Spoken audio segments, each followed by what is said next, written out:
So this is Scott Harney from Esoteric Guides, Esoteric NYC News, here with Steve Speer with Inauguration Day special. Of course, you're down in the sunny Florida, and I'm here in cold New York. I know. So the inauguration, pretty impressive event. A lot of occult symbolism. So what we're doing now is we're taking sort of an occult look at current events. You know, what's the meaning behind the meaning? What is actually happening as opposed to the surface level of events? And here we go. This is the... Please raise your right hand and repeat after me. I, Donald John Trump, do solemnly swear. I, Donald John Trump, do solemnly swear that I will faithfully execute the office of President of the United States the office of President of the United States and will, to the best of my ability, preserve, protect, and defend the Constitution of the United States. So help me God. Congratulations, Mr. President. So, a number of things stood out. One, his hand was not in the Bible. A lot of people have mentioned that. And his wife, Melania's hat, she almost like V for Vendetta. What's your take on that? Well, we know that now that he was early and forced the family to kind of like get behind him late. So that's the one reason what they're saying why Melania didn't have the Bible ready for him to put his hand on, because they were not positioned at that point, and Roberts did that. But, I think what always needs to be said is, like, just because that might be the true story, there's other stories involved in what's going on. There's the esoteric meaning, the exoteric meaning, the populace. It's the elephant in the room, right, with the blind people. Which part of the body are you choosing? The ear, the trunk? Is it a snake? Is it a fan? I believe that him not having his hand on the Bible actually means something. Maybe we can sort of decipher, but again, the hand not being a Bible is one of the part of the whole what happened on inaugural day, right? During the inauguration, there was a lot going on, and a lot gets lost in the mix just because it's, again, I was just thinking about it as I call it the hallucinatory void. I use that term all the time. Or what Yeats calls, I use this all the time, the hodos chameleontis, which is, just imagery coming so fast that it's really hard to figure out what pathway through those imageries creates the correct narrative, is there one? So we're lost in this maze. It's a hall of mirrors with quicksand floors, somebody once said, and what can we piece together out of it? What do you think, Scott? Yeah, so in the book Esoteric Trumpism by Konstantin von Hofmeister, he suggested that Trump should be looked at as a archetype, not as actually an individual, as a person. So, so the question for the viewing audience is an agent of chaos, or is he a chaos magician, like some people are saying, Yeah, well, one of the things I always bring up when I mentioned it is Trump was born in Queens, right? There's this, Queens or New York City being, a pastiche of cultures, right? It's really, again, the hallucinatory void. You've done it, Scott. You've driven your bike through Queens. It's a smashed mirror of civilization. Right. You know what I mean? You drive through Queens and it's like, one thing here and one thing there, and culture upon culture. Again, a hall of mirrors with quicksand floors. And Trump is from there, and I think he brings that to the table in a very interesting way. And if you're a chaos magician, I think that's part of what the chaos magicians were doing, especially, I'm going to go out on a limb here, the situationists, the brand busters, that kind of thing. They were the surrealists, again, complete dissembling of the senses. Right. We end up in this hall of mirrors, and Trump's very good at that. We're going to go through some of the stuff that happened. It's kind of surreal, right? It's really, he's not a button-down politician. It's surreal and it's jarring often. And it's is it more authentic because of that? That's a question to ask, right? Did you see that Netflix special, the Trump and American Dream? It's fascinating about when he started out in the real estate business. Really worth seeing. Haven't seen it. Because you really get into psyche. Really? It's all Wow. about his relationship with Roy Cohn. There you go. What's your name, handsome? I'm Donald Trump. Donald Trump, nice to meet you. Roy Cohn. The Roy Cohn from all the papers and everything. That's right, the Roy Cohn from all the papers, that's right. Yeah, you're brutal. I'm brutal, Yeah. that's right. He's the guy who put the Rosenbergs in the chair. Put the Rosenbergs in the On that fucking chair. count, guilty as charged. Well, But whatever I do it for America. Well, What are you drinking? I'll just have some ice water. Ice water. Living on the edge, Yeah. Meet my pals. This is Carmine Galane. Nice to meet you. And this voluptuous gentleman over here with the diabetes is Tony Salerno. Can I call you Fat Tony, or are you going to get me whacked? Whatever the fuck you want. Good. Right? You're my attorney. You don't Hello? call him Fat Tony because you might end up in the East River or something like that. Hello. Everybody else is not worth naming. I love getting to know people. It's important for my business, so it's really nice to meet you all. Mr. Salerno, it's really nice to meet you. What is your business, Donald? Real estate. I'm vice president of Trump Organization. Oh, you're Fred Trump's kid? That's right. He's Fred Trump's kid. It sounds like your father's a little tangled up. It looks like he could use a good lawyer. Right, did. tell us about it. Right now, the government and the NAACP are suing us. They're saying our apartments are segregated. This is America. You can rent to whoever the hell you goddamn want. But our lawyer wants us to pay a huge fine to settle, and we can't. It's going to bankrupt us and ruin the company. So. You tell the feds to fuck themselves. Sam Street. File a lawsuit. Always file a lawsuit. Fight them in court. Make them prove you're discriminating. Wow, I guess might have to get us a new lawyer. Of course, it helps if Nixon and the Attorney General are your pals. Well, are you available? I mean, What are you, some kind of a faggot? And relationship with, it was really like that. He was a really big influence on Trump. Yeah. Right. So I always bring up the Roy Cohn thing, or I try to remember, just because Trump mentor was Roy Cohn by all Right. accounts, right? He was his mentor. So now we have Trump with Roy Cohn, Velvet Mafia, Yeah. Died in AIDS, and we have Trump, amazingly standing on stage with the Village People. Let's play that right now. There we go.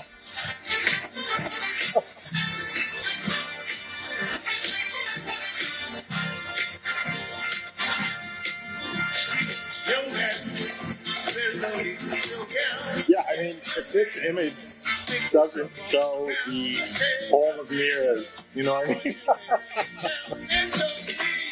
Are we talking over Scott, or we just gonna... Yeah, no, we're talking. You can hear it. Yeah. Can you hear it, do you think? Yeah. Scott, I'll just say, the video is kind of like chop into the conversation in a way. Because we know what the videos are. Sure. And you can plug them in later if you want. But just Yeah.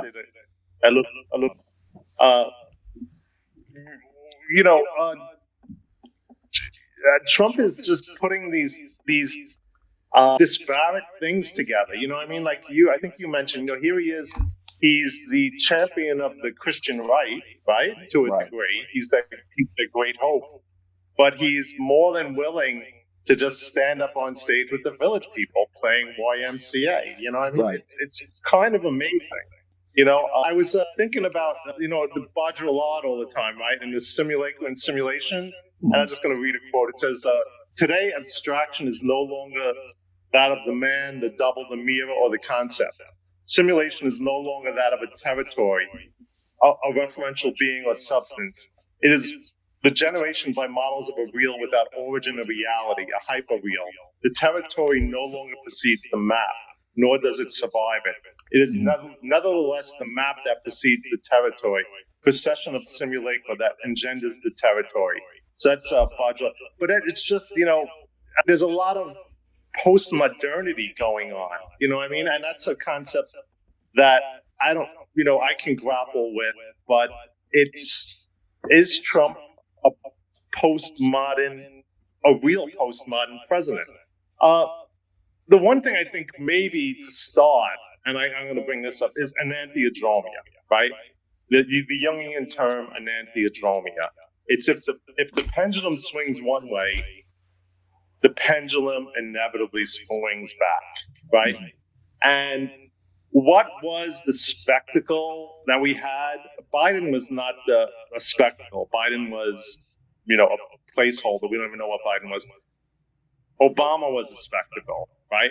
I mean, I go back to when he stood in Berlin with those Roman columns, and it was like, he was trying to reenact the Kennedy, and bring this spectacle to the media. Obama was like, I believe a media creation to a huge degree, and I think that's coming out to be more true, more evident as things go on. Just how I'm going to put that how fake Obama was. I think one of the big things that I took away from the inauguration was Obama walked in alone. When Obama walked in alone, Michelle was not there. I tell a story about a Gurdjieff group I was in, and the day that Trump got elected, we had a meeting, and we did the meditations, we did whatever, and then at the end, the group leader says, "I have to address something here. People have been emailing me. We have Obama is leaving, and we have this new person coming in. And oh my God, this new person. Well, Obama was such a family man, and Obama was such a good man, and Obama was so great. And now we have this new thing, and it's so upsetting, and it's so horrible. And that was a total." That's I when he finished talking, I turned to the group and I said, Gurdjieff is supposed to be doing things objectively, and you just really put a subjective viewpoint onto this. I said, and I really don't think it's fair to a lot of people. And he, of course, got very upset. I left in the elevator. Actually, a few people who were in the group actually said to me, "We're really glad you did that," because there's this hallucinatory sense going on, like, what's reality? Like, what is reality? And Trump has sort of forced that hand, And in this, again, this pastiche of Village People, Christians, Kid Rock, drum majors, November Rain while the fireworks are going, he's playing Guns N' Roses. Then I just watched the inaugural fireworks the night before. And you have that opera singing Hallelujah, Leonard Cohen, and what does it all mean? It's just like kind of an endless rabbit hole of references with no, how do we get through this maze? How do we create a narrative out of all this? Because it's so over the top in a good way, I believe, because I think he's really pushing the envelope. And I think you mentioned him as a trickster president. Right. Is that true? I would not disagree. A shaman, an archetype, like what is he? It's much more than what any other president has been. And I think it does come back to a degree of his being born in New York and having these and growing up amongst these influences. Right. I mean, really, he was influenced by the phantasmagoria that is New York City. What do you think, Scott? Yeah, in that book, Esoteric Trumpism, they call it psychedelic Trumpism. Because, Alexander Dugin, which you mentioned, the Biden administration banned his books. That's just, fabricated imagery. Right. And actually, I'm just going to read another Baudrillard quote. Postmodernity is said to be a culture of fragmentary sensations, eclectic nostalgia, disposable simulacra, and promiscuous superficiality, in which the traditionally valued qualities of depth, coherence, meaning, originality, and authenticity are evacuated or dissolved amongst the random swirl of empty signals. Right. And when you talk about Dugin, the word in that quote is traditionally, right? Right. When he's pointing, so we have the traditionalists was Right. saying, let's get back to time-tested ideologies and cosmologies, Right. and not have this postmodernist hallucinatory void. Hallucinatory void, right. So you have these untethered young people, right? It's a very dangerous situation. You have a bunch of untethered young people who there's no absolute reality anymore. Not rooted in reality. It's Right. remember what our post said, right? There is no more firmament, right? Right. And which was, the dissembling of the senses. This has kind of been this kind of magical act, but did this magical act go wrong? And I'm just looking at a COVID thing. It says new onset psychosis following COVID-19 vaccination. You know what I mean? So you have this psychosis. One of my favorite lines ever is when they called the Velvet Underground a three-ring psychosis. That was on. And there was this idea that, we wanted to prompt psychosis. We wanted to, psychosis as a creative act. Right. But possibly the pendulum, the enantiodromia, has swung too far in that direction. I think a lot of people would agree with that. So now we have this kind of correction, but it's correcting back into a modernity, not post-modernity, but, we have a very modern president, I would say, in Trump, very savvy, very connected to the culture. One of the things that really struck me was when he was on stage with Musk, and who was it who came right before him? There was Musk, and then there was Musk was standing there with his son X, and so Musk is standing there with his son X, and Trump just says, "Here's X."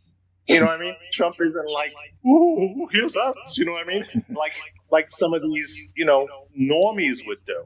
Trump is not a normie, right?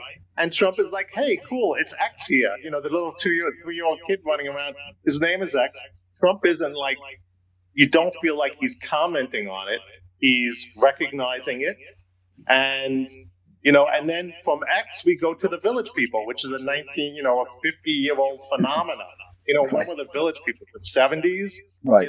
So he's, really just embracing all these different cultural sort of references without, and I think he just does it what he likes. Yeah. I think that's the point. Of course, the McDonald's, what I mean? He's just saying, you know what? You can like it if you don't like it. You can like it if you do. I don't care. Right. Because tell you, very little of that matters. What matters? Good governance, right? Like governance matters. We all have personalities. We all have certain things we like and dislike. We all have opinions. And we know what opinions are like, right? Assholes. Everybody has one, right? But what about the governance? And I think that's also sort of an important thing with Trump. I mean, people have said that Trump spoke more in 12 hours yesterday than Biden did in his whole 4 years. Right. Trump addressed the public. I just want to bring up, too, just some of the other weird things. Well, what do you got to say, Scott? What do you got? No, I agree. It's also refreshing. I don't agree with all of Trump's stands, particularly on Palestine, but at least he's honest about it, right? He says exactly, like, what did he say about Gaza yesterday? That, it's good land for basically real estate developments, right? And the Palestinians didn't do enough with it, right? It's a beautiful piece of land with right. beaches. But these people, but the thing is, like, he basically told, I mean, that's the truth, right? And that was the truth with the last administration, except the last administration lied the entire time, right? They said, "Oh, we're trying to come up with a peace." They weren't. I mean, at least tell me the truth. I don't agree with you, but I want to hear the truth. I'm an adult, and we're adults. We're not, and not coddled pawns of the state, right? Not coddled psychotics who need to be placated with every, we don't need to be placated. We need to be adults. If spiritually and if we're moving ahead in any sort of discipline, spiritual discipline or occult discipline, we have to be adults. We are in charge of our own, Right. you know what I mean? Right. And that maybe is the big sort of the crux to the matter. You know what I mean? Do people have personal responsibility, or do they want the nanny state to take care of them and control them? You know, Yeah. It might be worth playing Biden's farewell. I edited it down a bit. That's why my farewell address tonight, I want to warn the country of some things that give me great concern. And this is a dangerous concentration, and that's a dangerous concentration of power in the hands of a very few ultra-wealthy people. And the dangerous consequences if their abuse of power is left unchecked. Today, an oligarchy is taking shape in America of extreme wealth, power, and influence that literally threatens our entire democracy. Americans are being buried under an avalanche of misinformation and disinformation, enabling the abuse of power. The truth is smothered by lies told for power and for profit. We must hold the social platforms accountable to protect our children, our families, and our very democracy. So basically, he's basically been the face of the oligarchs for the past 4 years. I mean, come on, man, with such gaslighting. And now his solution is censorship. I mean, it is a leftist totalitarianism. I mean, it's really leftist fascism. You know? He 2 weeks ago, he gave George Soros' son the Medal of Freedom, right? George Soros' son. And now because the term now is oligarchs. Have you heard that, Scott? No. Oligarchs, the bros, the tech oligarchs. Oh, right. And it really is sort of interesting that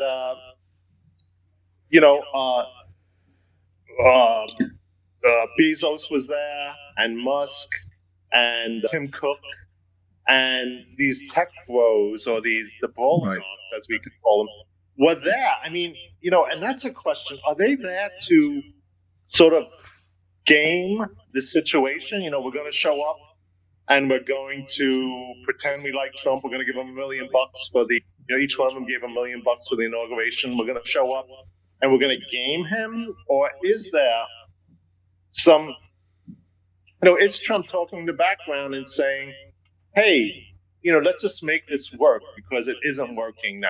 You know what I mean? Like Trump said yesterday, there's some people in the audience here, some of our oligarch friends, and their homes got destroyed in Los Angeles, right? Right. So it doesn't work anymore. I think a lot of people will say that the Biden administration, the last 4 years, possibly the last 12 years, really destroyed a lot of Western civilization, which again is what Dugan is saying. We have to preserve these things and not just fling them out the window because we're upset about certain things that bother us about it. You know what I mean? It's real. So one of there's some news stories about the oligarchs, and one of it says one guy is yatting and whining and saying, or screeching. He says it's a sense of complete impunity, including impunity to the laws of nature. Brooke Harrington, a professor of economic sociology at Dartmouth College, who studies the behavior of the ultra-rich, told me, they reject constraint in all its forms. Okay? Somebody once said something about restriction. In the book of the law, it says the only sin is restriction. I'm forgetting the exact quote. I should know. Right. The sin of restriction. So this guy now, this Brooke Harrington, who teaches at Dartmouth, you know what I mean? So he's going to start screeching about the ultra-rich because they're working with Trump. It's so hypocritical. And, that Biden can get up there after 50 years and he can pretend that he's indignant that the rich people are working with Trump. The veil has been torn, man. People are waking. That's what's making people wake up, and claiming their own sovereignty, right? Claiming their own sovereignty, realizing that this has sort of been the biggest hoodwink in probably the world, history of the world, And why is it? Why is it possible that it's the biggest one in the history of the world? Because of the worldwide media. Because media now is worldwide, pervasive, 24/7, and just constantly shoved down people's throats. And that's where who didn't Trump pardon this time? He did not pardon Pelosi, right? Oh, you mean Biden? Biden didn't pardon Pelosi, right? Yeah, interesting. And we know Pelosi had a big hand in the January 6th stuff, right? We know that. Right. And also, that's just, what's Pelosi's daughter do? Pelosi's daughter is a filmmaker, right? Right. She's part of the reality studio that we've spoken about. The reality studio of the last 40, 50 years, that's created this simulacra, this hall of mirrors, this hallucinatory void, this hodos caumeleontis. They've created this just saturation of it. Like I'm sitting here now, I have 5 images staring me in the face, and, I would like to think that I have control over my mentality. It's probably not true. But think about people who are vaccinated and are having onset psychosis. Think about people who are on pharmaceuticals. Right. Think about people who are smoking weed that is 100 times stronger than it's been in the past. And what that's doing to the zeitgeist, the national psychosis, the international zeitgeist, where and does that mean that things can slip in the door? Can things slip in the door in this psychosis? Scott, the question might be, how much would somebody like Trump believe in the supernatural? Right. Right. Well, what do you think?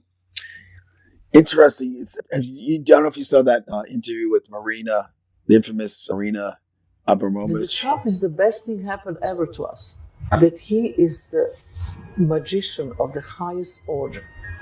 That he is there in his irrational mind to create confusion in order that the human beings can find new order. And it's not so stupid thinking about this in that way. It's completely turning things upside down. Because since Trump is around, things have changed. Because we are waking up. Right. Yeah, that's pretty interesting. What do you think of that? What was that? Well, what keyword? Waking up. Oh. No, rational. That's right. What did who is a great hero of all this stuff too? Who I personally really like, William Burroughs, right? Right. And what did he say in the 50s and 60s? Destroy all rational thought. Right. Right. Destroy all rational thought. Now, he also said, rub out the word, right? Rub out the word. We have this kind of, and that's, this becomes very postmodern. And if we're rubbing out the word, I would say Trump doesn't touch the book. You know what I mean? I really find that interesting.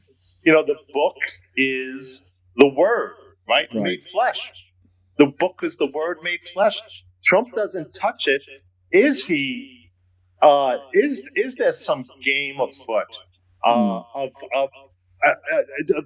in a way transhumanist? And that's something we need to sort of discuss, because why did they move the inauguration into the Capitol building? Right? Everybody wanted to be out there on the lawn. Trump, I believe, is a populist. I really do. I believe he's a populist. Though by most, a lot of his actions, he comes across the pop. But he's also ultra rich, right? And he swims in those waters. And we know that at the cupola of the Capitol, the painting on top is I'm pretty sure the apotheosis of George Washington. Right. Where George Washington is becoming a god. Right. Right? That is transhumanism right there. You know what I mean? That is almost that is transhumanism. So that's pretty kind of interesting. If we want to go down that rabbit hole, you know what I mean? But he's standing there with the oligarchs, many of which are transhumanists, or I I don't like the word transhumanism that much because but they are. I mean, that's the word that's being used. Transhumanism. I don't really like it. You might know, Scott. I used to work with the Mondo 2000 people. Yeah. And Mondo 2000 in the 80s was a transhumanist magazine. Mm-hmm. Also, the whole cyberpunk aspect, which nobody really pays much attention to, the William Gibson stuff, which is all transhumanism, right? It really is sort of the roots of transhumanism to a degree. This idea of tech and body modification, turning into. So, Trump has this, all the oligarchs are there, and he's under the transhumanist mural. Is there something else afoot of what's really going on? So, also the George Washington thing, I kind of mentioned I've been, because of the Capitol lawn and stuff, I started looking into James Wasserman's stuff. Oh, yeah. James, Good book on that. And yeah, he wrote a book about the symbolism of Washington, D.C. Yeah. James Wasserman, really great guy. I knew him a little bit, and very interesting guy, and very much about liberty, right? I mean, while we can talk about how the OTO went down the COVID rabbit hole and took away people's liberties by saying that you had to be vaccinated to come to an OTO meeting. Right. You had to wear a mask to come to an OTO meeting. Jim was against that, but even before that, Jim started writing about, or James Wasserman started writing about the maintaining personal liberties. Right. And he was accused of being a racist and a Nazi. He's Jewish. I think his first wife was black, and not that that matters. I hate identity politics. But they were accusing him of all these things, and and he's just this guy like trying to maintain his liberties. And so anyway, he wrote these books about the occult symbolism of Washington D.C. The mural comes into play, and just how really occult DC can be. I mean, we have Albert Pike is buried there, right? Correct, I mean, yep.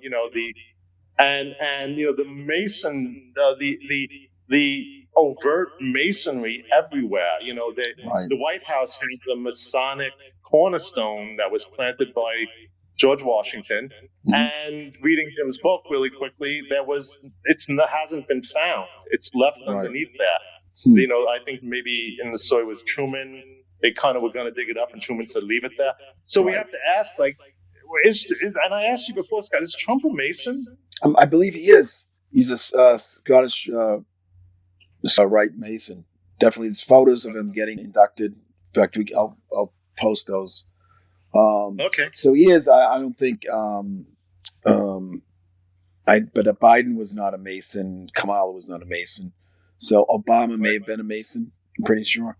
And I'm not sure about Clinton, but I think, and that goes also back to Manly P. Hall's book, The Secret Destiny of America. Where mentioning some of this architecture was, Washington was created as a very esoteric, very occult capital. Right. I know, I think Trump is also losing some of his Christian base with some of this, but I think Trump may be aware of this, or maybe he isn't. Maybe he's just a vessel. Well, again, got the idea of having this Masonic architecture and these is, I believe, I'm going to go out on a limb and say it's part of traditionalism, right? Absolutely. No, it is. Because that's the founding fathers they were creating a new Jerusalem here. As you remember, the first experiment was in Bohemia, and then the Habsburgs destroyed that, with the Battle of White Mountain. Right, so a lot of these people who want to create this free-thinking utopia, like Francis Bacon. I mean, they decided to do it in the United States. So this was a very free experiment, a new utopia, new Jerusalem. I think a lot of people in government have forgotten, right? Or the Macy's, right? If we go, one of the people we have to mention if we talk about that stuff is Frances Yates, right? And her books on Rosicrucian Enlightenment. Right. And all of it. People really need to read all of that, in my opinion. Absolutely, right. Because, there was the idea that Virgin land and Greenland, and I'm forgetting all these things, but the guy who writes for the Newport Tower, Jim Egan. Mhm. There's the Newport Tower up in Rhode Island, Yeah. and Jim Egan is an expert on this stuff. And I have to really say, if you have Jim writes about that period of time, he has his own slant on it. But Yeah. America was the alchemical experiment, right? Mhm. It was known. I think Benjamin Franklin overtly said America is an alchemical experiment. Also, I always like to bring up that when Benjamin Franklin, his archivist, was going through his archives, supposedly said, take all that stuff and throw it in the fire, and all of Benjamin Franklin's occult writings, Right. and they were all thrown in the fire. Because again, they want to control the narrative, and like somebody like Trump just seems to just splatter it all over the walls. You know what I Right. mean? He's just like, one of the things I did want to mention, though, because I think it's kind of interesting, is that I've been told, or I've somehow, that Washington, D.C. is built on a meteorite crash site. That's interesting. Right. That delta is, meteor, and that just gets into like the telluric forces, Right. You know what I mean? And geomancy and the energy. And again, I'm just kind of, I bring that up because I question why the inauguration was moved off the mall, and into the, I just find that very odd, because Trump has, always done these, the rallies are a big part of what he's done. And Right. to all of a sudden pull the rug out and say, you know what? It's going from 240,000 people to 600 people. Right. Seems to be a very much a bait and switch magical act, right? Mhm. I mean, really, Right. it seems very much there's some intention there that I can't figure out, but I wonder, we have to remember that the Washington D.C. is this magical town with this telluric forces and the architecture. Right. And do you believe that it's in the shape of an owl, or do you believe that it's in the shape of a Masonic compass? With the G being the obelisk. Scott, the obelisk, right? Let's just talk about the Washington. Washington Monument, sure. Which might lead me to the pen, Scott. Which might lead me to Right. Because one of the great things of the inauguration, there was so many weird little things. Hopefully, we get to talk about the sword dance and Barron. Right. But Trump was signing all those executive orders in front of the crowd. He signed some in the White House. He signed some in the Capitol, and then he went to I'm forgetting what the name of the building was, but the giant auditorium where he had 20,000 people, and they had the desk there, and he started signing things. Right. At one point, somebody screams out, "Throw me a pen." And, usually these politicians have their cronies next to them, and Obama very ceremoniously would turn and hand the pen to one of his cronies. And somebody screams out, "Throw me a pen."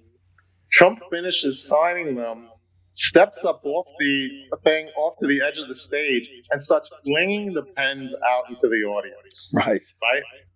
I mean, it's kind of amazing. I mean, he's signaling that he is not part of, it's not cronyism. He's actually working for the populace. He's a populist. He's giving it to the people. And, I might have mentioned, we were talking about the swords and stuff a little bit. We'll talk about that, I'm sure, the sword dance. Yeah. And I mentioned that what's a pen? A pen is a penis, right? I mean, Right. that's like, it has the same sort of creative power of a penis. And that's the same as the Washington Monument. The Washington Monument, the obelisk. Channeling, I'm going to go on a limb and say the obelisk is channeling the telluric forces into space, right? Into the, so, what is that about? This creative, so I think that's very interesting. Him throwing the pens, again, it might be very unconscious for Trump. It probably is. A lot of it is. But that's how magic works, right? That's how magic works. You let it happen. You drop the ego. You drop the plans. You set up the ritual, and then you let it happen, and you get out of the way. Right. And things come, and energy starts moving. Energy starts circulating. So, and it's pretty obvious when you see Trump is a improvisatory president, right? Mm. It's all improvisation, right? He sets it up and then he improvises. And that's, I'm a noise music guy. I've spent a lot of time, I know you do music, Scott, a lot of time, improvising. And that creates a skill that a lot of people are afraid of improvisation because they lose their structure. But when you have this improvisation training, you let things happen. And that expands your spectrum of sensory spectrum. You start viewing things differently. Maybe time operates in a different way. You almost, but you develop a skill set, which is also, I think, a precursor to psychic phenomena, remote viewing and psychic and clairvoyance. So, what do you got, Scott? What do you want? Well, speaking of magicians in the background, was Steve Bannon? Was he at the inauguration? He was in D.C. It's very interesting that Bannon doesn't get invites, and I think why? Because Bannon's archetype is a wild man, right? Yeah. I mean, he really pushes that aspect of it. The way he dresses, his wild hair. So he's this, uncontrolled energy, right? That he's presenting himself as. I also watch Bannon and I wonder, I watch him selling things and I know a little bit of his history. I mean, supposedly there's a great book called War for Infinity that was written about Bannon and his relationship with Dugin and Evola and also the Gurdjieff movement, right? So, Bannon is trained, if that is true, Bannon is trained in these things. The idea was that he would haunt metaphysical bookstores when he was in the Navy. He also was, very interestingly, an investor in the biosphere in Arizona, So I think Bannon comes across as a very chaotic energy. And I think to make it work, I think he's kept at arm's length from Trump, probably purposefully. You know what I mean? Probably there's a contrast there. Trump is very buttoned down.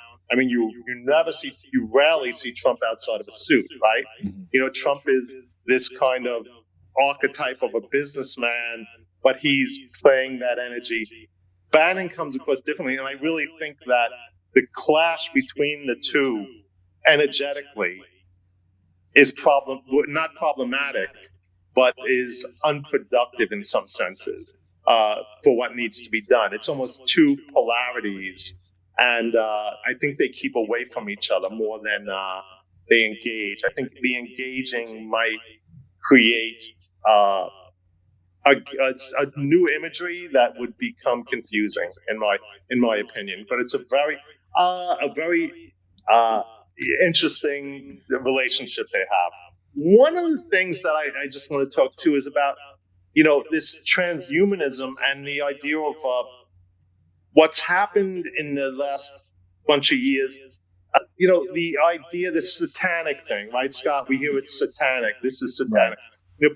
People throw satanic at me sometimes and say, "Oh, it's satanic. This is satanic. That's," and I'm like, I don't think you people really know what satanic is, right? You know what I mean? Because there's Luciferianism, right? Mm-hmm. And there's Satanism, right? And I think people get very confused with what both those terms are. I mean, Luciferianism is to some degree, I think, Masonic. What did George Washington say? George Washington said the great object of Masonry is to promote the happiness of the human race, right? It's Promethean, right? It's light bringing. It's loose. The Luciferian loose. And we know there's like the Lucis Trust and a bunch of these things that have been kicking around. I think they're theosophical in some regards, which might go back to the Manly P. Hall stuff, right? Right. The Statue of Liberty as this, is a light bearer, a Promethean light bearer, saying, Right. "Come, we're here to spread light." While Satanism, and this goes back to the Hall of Mirrors, Scott, I think Satanism is the overturning of God's creation, right? That's kind of what Satanism is. Satanism is to overturn God's creation, to inversion of God's creation. There was a woman speaking at the fires in LA, and she was wearing an upside down crucifix. A lot of people pointed out. I don't know if you saw that. They were like, "Oh, she has that's symbolizing the inversion of or the destroying of God's creation." And that makes me think about people like Richard Dawkins, the atheist, and also what's his name, the Golden Compass. The kids' books or whatever. There was all, but there's been this current over the last 50 years or so, which is, I believe, in more traditionally satanic, overturning creation, supplanting God in some ways, and is that transhumanism, or is there another line to be drawn between supplanting God and Jesus said, "Be ye as gods," right? I believe that's what it says in the Bible, right? Be ye as gods. Do what I'm doing, Jesus said. Make it happen. Make it work. Do what I'm doing. That's to me, that's the magical motto, right? Is like Jesus and Jesus saying, do this. Make magic happen in your own life. Become a better person in almost a cosmic sense, because I hate to talk about the mundane. So become a better person in the cosmic, engage the cosmic energies, and develop into beyond human. What do you think of that, Scott? Well, Albert Pike, one of the founders or the leaders, the late Albert Pike, in his writings basically stated that the god of Masonry was Lucifer. I mean, that's pretty clear. And of course, Trump is a Scottish Rite Mason, from what we see.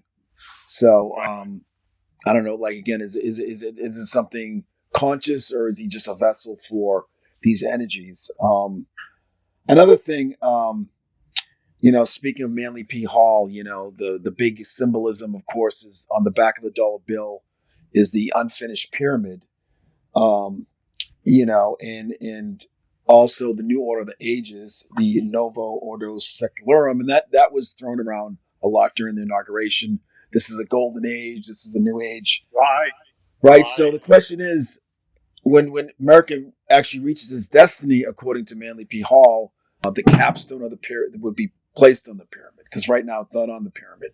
So the question is, is this the next phase in the United States? Will we eventually achieve our destiny, which is to become a beacon of freedom and enlightenment, spiritual enlightenment, where the king is also the sort of spiritual king as well, philosopher king, right? Exactly. So Scott, what's really interesting is I believe, and I might be getting confused, but Nicholas Roerich, correct, designed the dollar bill, right? He was he was the teacher of Henry Wallace, and Henry Wallace was Franklin D. Roosevelt's Secretary of Agriculture. Correct. So he was the guru, right? And his museum is phenomenal in New York. Right. I'm sure you've been many times. If you didn't know, Scott, I hope it's in your Esoteric New York. The building down the block, the apartment building. Right. Do you know about that? No, I don't. I'm from the New York Museum. Yeah. But 4 blocks south is the building that Nicholas Roerich designed. Oh, I didn't know that. And in the cornerstone is the Cinta Murte, or the Cinta Mori, the meteoric stone. Oh. And the holy, or the quote unquote Holy Grail, the lapis exilis, the stone in exile, right? Really? The stone in exile. is in that cornerstone, supposedly. Anytime we're getting off topic here, but anytime you see the casket that's Right. in all the wall paintings, that holds the Chintamori that he got in Tibet. Mhm. And he brings it back, and it's a part of the meteor stone or philosopher's stone. The stone in exile, the philosopher's stone, the Holy Grail.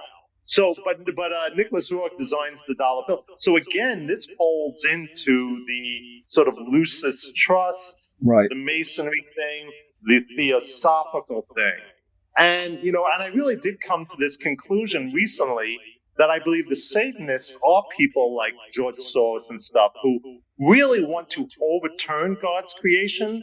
And the Masons, I'm not a Mason, so I'm going to speak for myself and not them.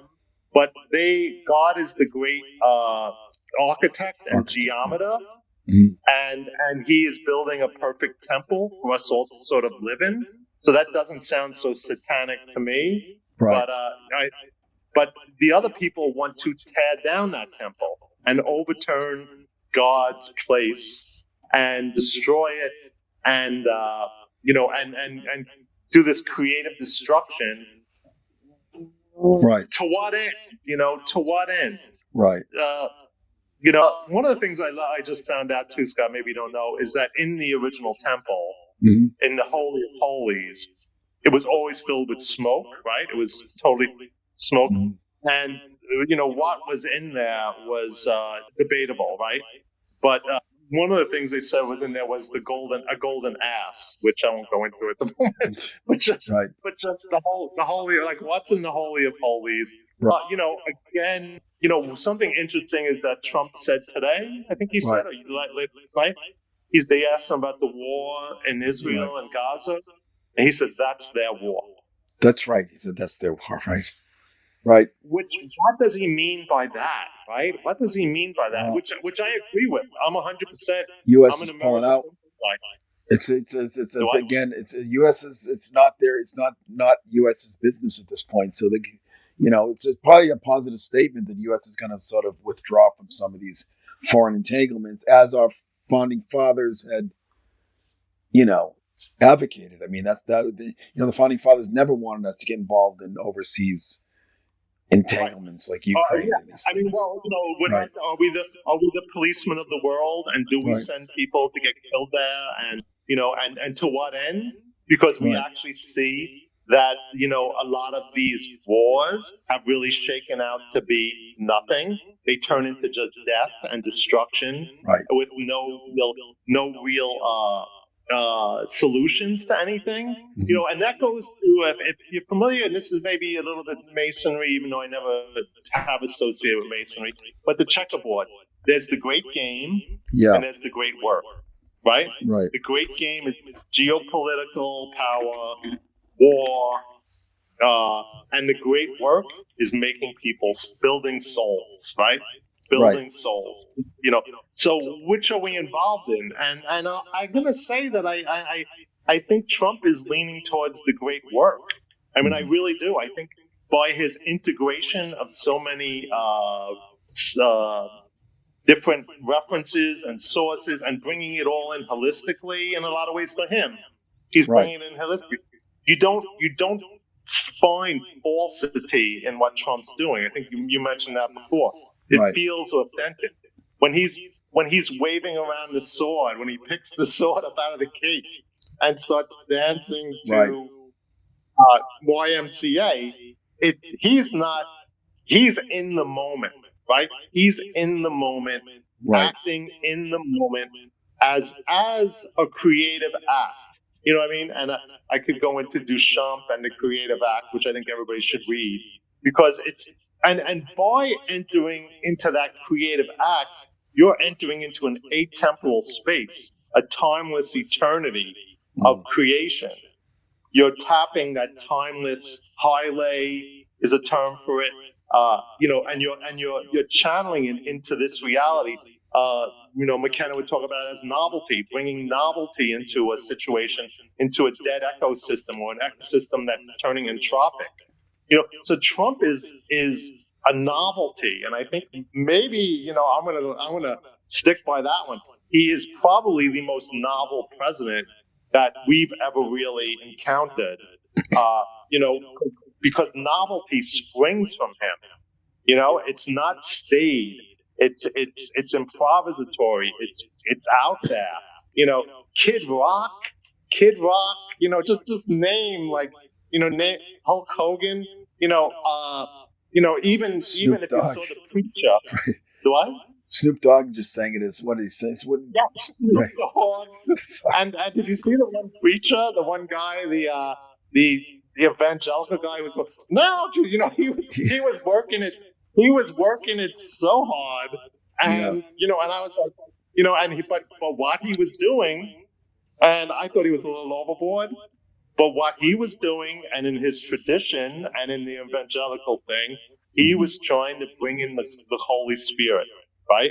He was trying to bring in the creative force. He was trying to create. He was ritualizing to pull the Holy Spirit into the room, and you do that by expending energy, by circulating energy, and a lot of these people like Biden never gave energy to anybody, right? Ever. It was just dead. He never cared. Obama was just, in my opinion, a false kind of energy. I mean? Where Trump and these people are very much, bringing in, this almost supernatural energy. And like I said, this one preacher really sort of did it. If he didn't do it, he tried really hard. He understood the mechanism. And I think Trump does it kind of naturally. And I think that's why Abramovich calls him a magician, right? Right.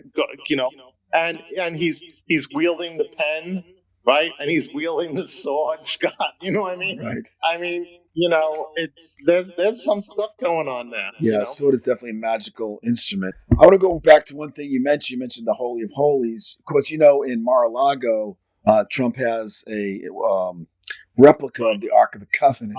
Is it a replica? Anyway, it's a gold Ark of the Covenant, which I find very interesting. Right. What's your take on that? Yeah. Well, a few years ago at the Met Museum, they brought in a scale model of the temple that was made in England in like the 1800s. And I'm just fascinated at this thing sitting there because, we are in a period where, like, we talked about the Christians, rebuilding the temple, right? And and I think the Masons, if we're going to go to the Masonry thing, they want to build a spiritual temple, right? Right. You know what I mean? Like the temple is man. I mean, in some regards, this perfecting the man. The stone. So yeah. I mean, these kind of the fact that he has the Ark of the Covenant, and then you have people sitting there saying, "Well, Trump's not really a religious man, right?" And now Trump is saying, "No, I believe in God," and and he's, he feels that a near assassination is, so he's assuming that mantle. You might know, Scott, more than I do. After the magician is like you're a magician, but then you become a hierophant, right? Right. You know what I mean? So maybe Trump is moving from magician to hierophant. Could be, yeah.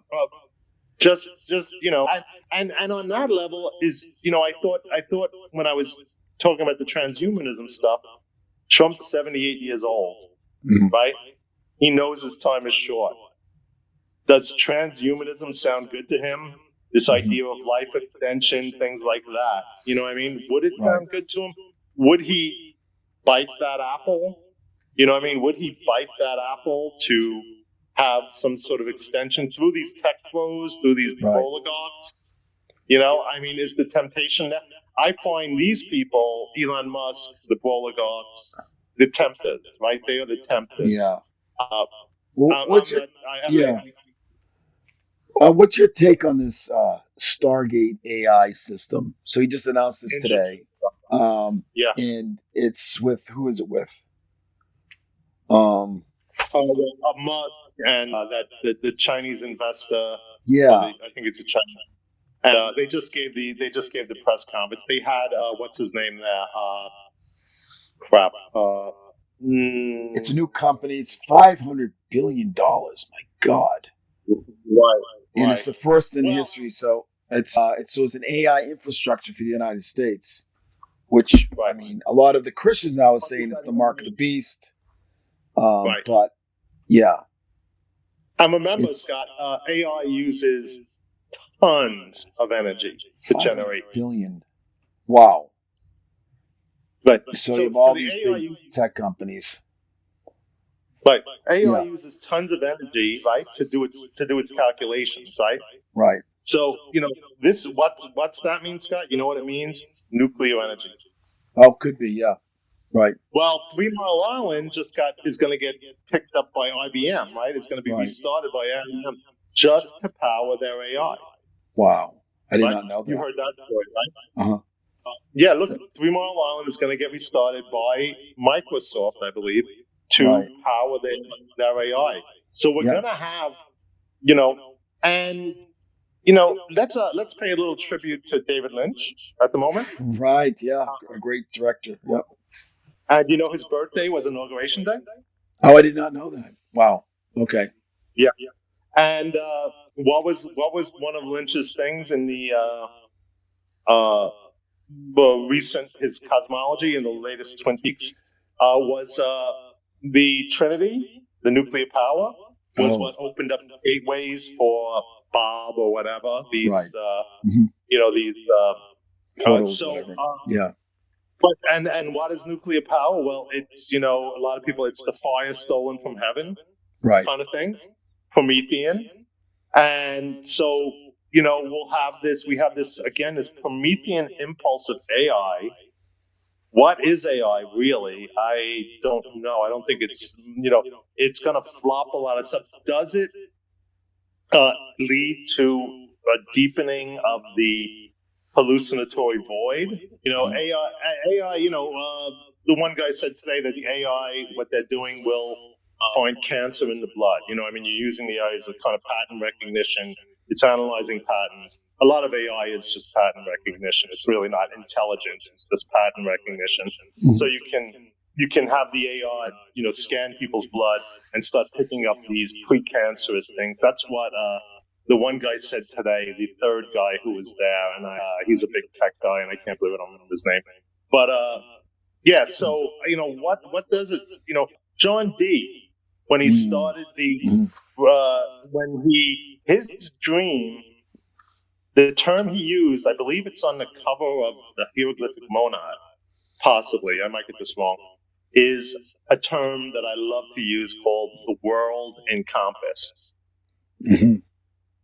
Think about AI encompassing the world. Think about the satellites encompassing the world. D was, well, we'll call him, I won't go against calling him an alchemist, right? A full-blown alchemist. John Dee also, I believe, had a lot of say in naming parts of the Americas, virgin land meaning, a land that has potential, alchemical potential. I think there's some writings about how Dee named certain parts of the United States or the North America in alchemical terms, Greenland, virgin land, saying that this was a land of potential that could grow in, like you mentioned, this New Jerusalem, right? And this alchemical cauldron of many diverse views coming to one. I said before that Biden dissolve and coagulate, right? Right? Biden was the dissolving president, and Trump seems to be this coagulating catalyst, bringing together again the whole of mirrors, the hallucinatory void into some semblance of a narrative.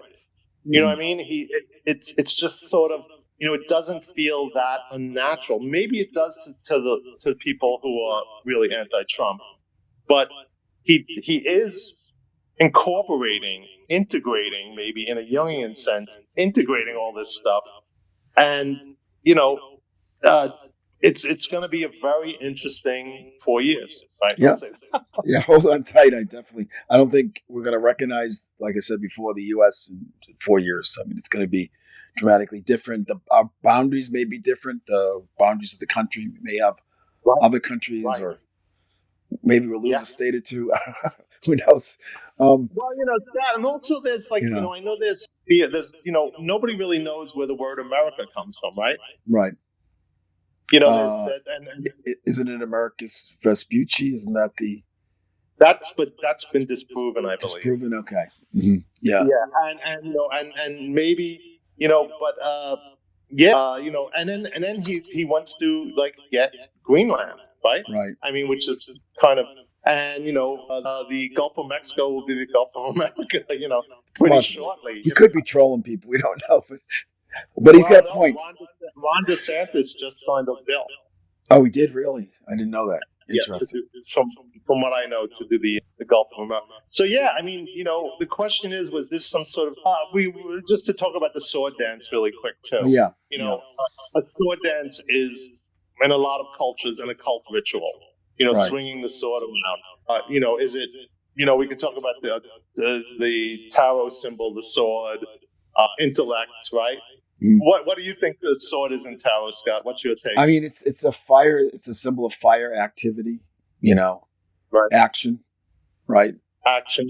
Yeah. That's one. Cutting through ignorance, cutting through things that hold you back. Right. So, yeah. So I mean, that's very sort of apropos, right? I mean, cutting through the bullshit, right? Right. I mean, that's gone on, it's really kind of, and that was another one of these very idiosyncratic moves, you know what I mean? Right. Like, the pens, the moving off the mall into the Capitol, the sword dance, just all these kind of idiosyncrasies. We were going to talk about Barron a little bit. Yeah, and just actually, so Donald Jr. did that sort of occult symbol. Did you see that picture? I'll run it. What is that about? You don't think it's anything? People. That's just off the top of my head, I try not to go to the third eye stuff and a lot of this kind of stuff, but that's the inverted sort of pyramid, feminine energy, would be what it would be. And that would be water, right, Scott? Symbol for water, yeah. Who knows? We could talk too about just the fact that, we have snow in the Gulf of America now. Mm-hmm. We have fires in LA. Right. It's that these alchemical elements are kind of lining up, right? In on some levels, and does that prompt the quintessence, right? Mm-hmm. You know what I mean? Because when we talk about this evolution, and God, we're going all over the place here, but when we talk about this evolution, this kind of better man, this better country, this ideal. No, that's to a degree the quintessence, right? It's right. the spirit being manifested now, and I'm very hopeful for the next 4 years. I'm scared. Yeah. I think I'm glad to see things happening. Yeah. I'm glad to see that it's like the empire of the senseless is an empire at least. You know what I mean? And this the idea that these things are coagulating as opposed to dispersion. Mm-hmm. I'm hoping that it creates a trajectory and a path that people can gain back their sanity. And I really think a lot of this is about sanity. You know what I mean? People were driven insane,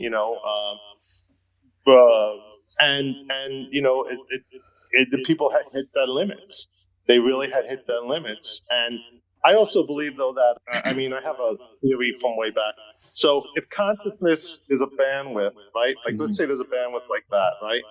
Right. And this is the top bandwidth of human consciousness in any period. And then I'm looking at where I go. Okay. And then when so sometimes things peak out over the top and it becomes like mad saints and sinners, and anything underneath becomes like madmen.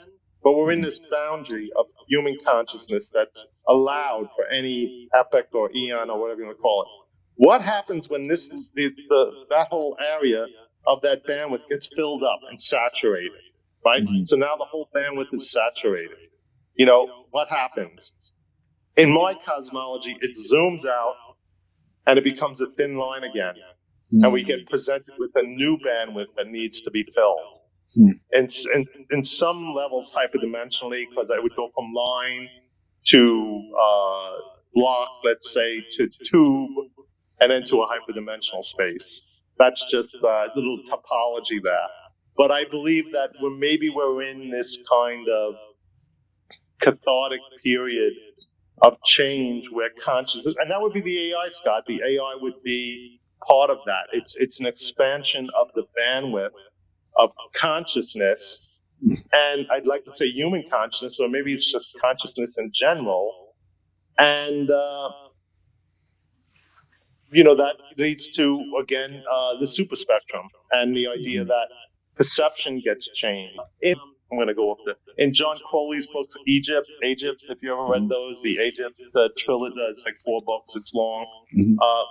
But he a lot about John Dee and Giordano Bruno in those books, and about upstate New York and the Hudson Valley. It's very odd books, they're good. But Crowley presents the idea that when an epoch is changing, and it happened during John Dee's time, all the physics kind of goes out the window, and there's a new reestablishment of a new sort of, physics or rules to the universe happen, and that's very hopeful in the sense that something like that can really change and happen. But that was his thing. He said it happened under John Dee. And this also can go into the idea of the ions and stuff like that. Are we entering a new ion? But, do we want our consciousness expanded? Or do we want our consciousness to be put in little boxes and drugged into submission, where we don't have a cosmology, we don't have an identity, we don't have our own unique star that we are, and, is that, and I think that was happening under Biden. To the point that even the vaccinations just being forcing people. And like I say, I just saw this study where it said new onset psychosis, So, what is sanity? We hope that we have some sanity and some New Jerusalem, things like that. What do you got, Scott? No, thank you. I think it's been an interesting conversation. I think it's going to be an interesting 4 years. And yeah.